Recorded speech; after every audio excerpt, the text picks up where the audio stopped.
understand that anything can happen to you. You know, especially when you start experimenting with drugs and alcohol. It doesn't have to be that you're in a car driving. You know, if you're experimenting with alcohol or grab buprenorphine, you don't know what you can cause. So mainly just getting kids and adults to understand the consequence of running drugs and alcohol. So when I speak with this bus, especially seeing these pictures on these seats, I always remind myself that I'm speaking for them. Because if God gives me the courage to speak to Cheryl Story, why would I not? I have to speak for them. So I always see myself as speaking for the ones that can't speak anymore. Since this crash, there have been several safety changes and regulations that have been made to school buses in the state of Kentucky. You can hear more of Clayton's story coming up tonight on 13 News at 6. Reporting in Butler County, I'm Darby Dean. Higgins currently lives in the East Half area and keeps the bus parked at Coleman's Restaurant for Culver City when he's not traveling. Sunday night, the Barron County Sheriff's Office returned to an accident at the intersection of Canyon Fork and Dillon Roads. Corey Sturkey of East was traveling down Canyon Fork Road when deputies say James Moore of Mountain Run pulled out in front of him. Moore's passenger, Jeremy Anderson of Glasgow, was airlifted from T.J. Sampson Veterans Hospital in Nashville.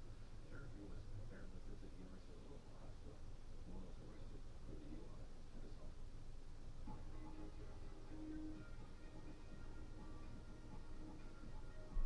There's been rain affecting a small part of the Banning area. Namely, our western and far northern sections right now.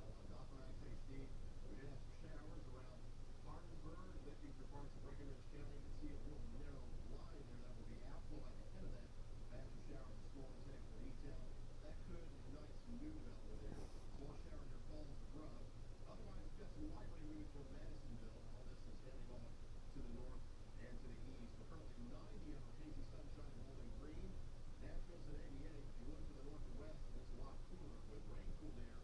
Evansville's at 74. Paducah just at 76 degrees. Even the sea's not all that much higher than actual values as humidity is actually moderate and not incredibly high. It will stay very warm this evening.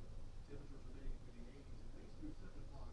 On our way down to just the low 70s for overnight minimum temperatures, with a shower and storm chances actually increasing after midnight as the system makes a run for us on Tuesday. The risk for rain still there tomorrow. This system will take some of the edge off the heat. We'll talk about the drop in temperatures, plus an early look at the first weekend of August that's coming up in that segment. Gene? Today, for the first time, the Bowling Green Area Chamber of Commerce held a roundtable talk to discuss the issue of rural broadband internet in Bowling Green and Warren County. Bowling Green is the fastest growing city in Chesapeake.